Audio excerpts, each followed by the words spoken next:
எல்லாரும் வந்து AI company நான் பில்ட் பண்ண போகிறேன், ஏஐ ப்ராடக்ட் நான் பண்ண போகிறேன் அப்படின்னு சொல்லிட்டு ஏஐ ரேப்பர் பண்ணிருப்பாங்க. நான் வந்து ஃபஸ்ட்டே சொன்னேன், ஒரு 1.5 இயர்ஸ் முன்னாடி சொன்னேன், ஏஐ ரேப்பர் ப்ராடக்ட்ஸ்லாம் வந்து நான் பண்ணவே மாட்டேன், அந்த கம்பெனிஸ் நான் இன்வெஸ்ட்டும் பண்ண மாட்டேன் அப்படின்னு சொல்லிட்டு நான் சொல்லியிருந்தேன். அதுக்கான ரீசன் என்ன அப்படின்னு பார்த்தீங்கன்னா, உங்கள் எல்லாத்தையுமே வந்து கேனபலைஸ் பண்ண போகிறாங்க.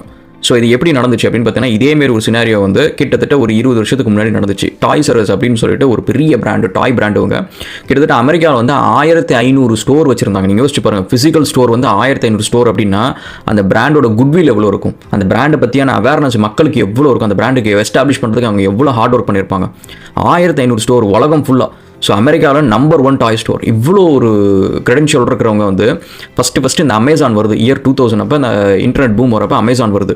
வந்தவொடனே அமேசான் கூட வந்து ஒரு சூப்பரான ஒரு டீல் போடுறாங்க. என்னென்னா, அமேசான் வெப்சைட்டில் வந்து விற்கிற டாய்ஸ் எல்லாமே நாங்கள் தான் எக்ஸ்க்ளூசிவ் பார்ட்னர் அப்படின்னு சொல்லிட்டு அவங்க வந்து ஒரு டீலை போடுறாங்க. ஆனால் அமேசான் இதில் என்ன திரும்ப பண்ணுச்சு, பின்னாடி திரும்பி முதுகில் குத்துற ஒரு வேலையை வந்து அவங்களுக்கே தெரியாமல் பண்ணுச்சு. அவங்களுக்கு இந்த டெக்னாலஜியை பற்றி ரொம்ப பெருசாக தெரியாதனால இதை கேர்லெஸ்ஸாக விட்டுட்டாங்க. அதனால் அந்த பிராண்டே இன்னைக்கு அழிஞ்சு போச்சு. அந்த பிராண்ட் வந்து $multi-billion பிராண்ட். இது என்ன பண்ணாங்க அப்படின்னு பார்த்தீங்கன்னா, அமேசான் வந்து இவங்க எப்படி டாய்ஸ் விற்கிறாங்க, குழந்தைங்க எப்படி வாங்குறாங்க, பேரண்ட்ஸ்க்கு எது பிடிக்குது, எதை வச்சு வாங்குறாங்க அப்படின்னு சொல்லிட்டு இந்த டேட்டா எல்லாத்தையுமே வந்து அமேசான் புரிஞ்சிடுச்சு. இதை பற்றி எல்லாமே தெரிஞ்சுட்டு மற்ற டாய் செல்லர்ஸ் எல்லாத்தையுமே வந்து பிளாட்ஃபார்மில் அலோவ் பண்ண ஆரம்பிச்சிட்டாங்க. இதை பற்றி ஒரு கேஸ் போடுறதுக்காக வந்து டாய்ஸ் ஆர் அஸ் போது இது வந்து நியாயம் கிடையாது, நாங்கள் எக்ஸ்க்ளூசிவாக டீல் ஒன்று சைன் பண்ணியிருக்கிறோம் அப்படின்னு சொல்லிட்டு கோர்ட்டு கேஸ் இழுன்னு இழுக்குது. கடைசியாக டாய்ஸ் ஆர் அஸ்ட்டை காசே இல்லாமல் வந்து பேங்க்ரப்டாக போகிறாங்க. எல்லா கடைகளையும் வந்து இழுத்து மூட ஆரம்பிக்கிறாங்க. ஸோ இதே தான் வந்து ஏஐ ரேப்பர் நீங்கள் பண்ணுறீங்க அப்படின்னா வந்து நீங்கள் யூஸ் பண்ணுற ரேப்பர் வந்து பின்னாடி ChatGPTயோ ஜெமினாயோ ஏதாவது ஒரு ஏஐயோட மாடலோட ஏபிஐஸ் நீங்கள் யூஸ் பண்ணுவீங்க. அவங்க வந்து நீங்கள் இந்த ரேப்பரை வச்சு என்ன பண்ணுறீங்க அப்படின்றத வந்து அவங்க ஈஸியாக லேர்ன் பண்ணுவாங்க. ஏன்னா அவங்கள்ட்ட தான் எல்லாமே போகுது.